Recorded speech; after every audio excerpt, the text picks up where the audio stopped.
RSS का आज 93वां यौम तासीस है। आरएसएस विजय दशवीं के मौके पर आज नागपुर में यौम तासीस की तकरीब मुनक्कद कर रही है। आरएसएस चीफ मोहन भागवत शास्त्र पूजन करने के बाद कारकुनों से खिताब करने वाले हैं। इस मौके पर नोबेल इनाम याफ्ता कैलाश सत्यार्थी को खुसूसी मेहमान के तौर पर मदऊ किया गया है, जबकि मरकजी वजीर नितिन गडकरी भी तकरीब में मौजूद हैं।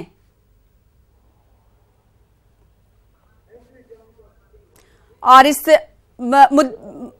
खबर पर मजीद बातचीत करेंगे, रुख करेंगे नागपुर का। हमारे साथ हमारे नुमाइंदे रवि गुलकरी जुड़ चुके हैं। रवि, आज आरएसएस अपना यौम तासीस मना रहा है, 93वां जो कि यौम तासीस है। इस प्रोग्राम में कौन कौन सी शख्सियात शिरकत की गई हैं? कैलाश सत्यार्थी को भी आज मदऊ किया गया है, बुलाया गया है इस प्रोग्राम में। जी, आज बड़ा महत्वपूर्ण दिवस है। संघ के दशहरा रैली शुरू है जी। सरसंघ चालक मोहन भागवत के भाषण को लेकर बड़ी उत्सुकता है। माना यह जाता है हमेशा कि दशहरा रैली में जो भाषण किया जाता है वो एक स्वयंसेवक के लिए मैसेज होता है, क्योंकि अगले साल अगले वर्ष लोकसभा चुनाव है को लेकर संघ परिवार की मंशा क्या है, संघ क्या चाहता है, ये एक महत्वपूर्ण बात यहाँ रहेगी। यहाँ नितिन गडकरी जो केंद्रीय मंत्री है, महाराष्ट्र के जो उप मुख्यमंत्री हैं देवेंद्र फडणवीस, इनके साथ कई विधायक और सांसद भी यहाँ इस प्रोग्राम में मौजूद है।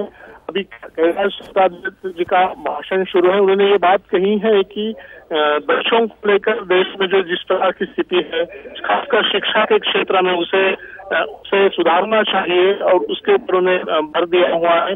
उम्मीद है इसी बात को आगे लेते जाते हुए मोहन भागवत से भी इस प्रकार की कुछ बात होगी। खासकर जो देश के चुनाव का हालात है उसको लेकर मोहन भागवत का मार्गदर्शन प्रस्तुत होगा, ऐसी संभावना है। जी, अब देखना ये होगा कि मौजूदा हालात को लेकर मोहन भागवत क्या कुछ कहते हैं अपने खिताब में, संबोधन में। बेहद शुक्रिया रवि गुलकरी हमारे साथ जुड़ने के लिए, अपडेट देने के लिए। फिलहाल आगे बढ़ लेते हैं। मध्य प्रदेश से खबर है जहां के सतना में पाकिस्तान जिंदाबाद लिखा हुआ गुब्बारा बाजारों में बिकता हुआ नजर आया, जिसके बाद लोगों में अफरा तफरी मच गई। मीडिया ने जब इस बात का इंकशाफ किया तो पुलिस ने एक गुब्बारा फरोख्त करने वाली खातून को हिरासत में लिया। बताया जा रहा है कि गुब्बारा सतना के सिटी कोतवाली थाना के चंद कदमों की दूरी पर बेचे जा रहे थे, लेकिन पुलिस से इससे बेखबर थी। वाजह कि गुब्बारा टाइगर नामी कंपनी की ये तमाम गुब्बारे बताए जा रहे हैं जो कि दिल्ली के हैं।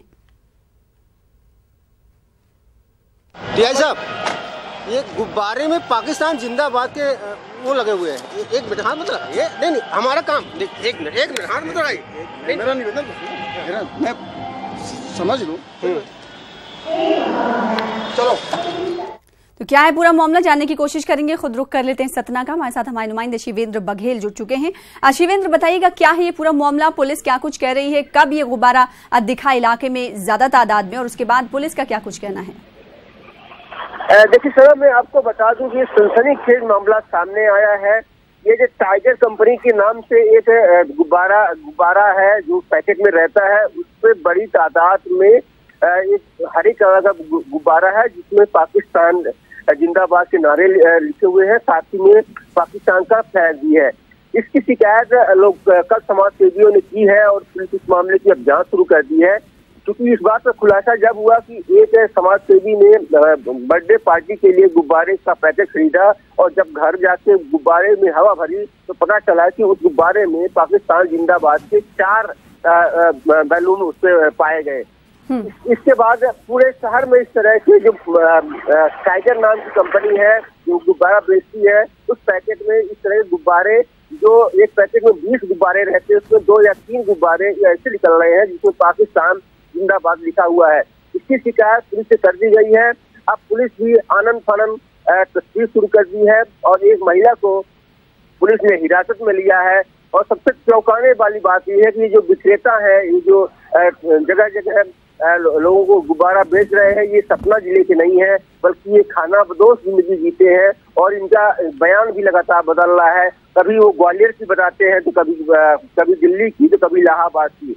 तो कुल मिला के एक संदेह है कि कहीं न कहीं सांप्रदायिक सौहार्द बिगड़े, ऐसा प्रयास किया जा रहा है। इसको मुद्दे को लेकर पुलिस गंभीर है, अब जांच पड़ताल शुरू कर दी है। जी, तो पुलिस ने तहकीकात इस मामले को लेकर शुरू कर दिया है और वहीं इलाके में अमन कानून बरकरार रहे, इसकी वजह से पुलिस भी चौकस नजर आ रही है। बेहद शुक्रिया हमारे साथ जुड़ने के लिए।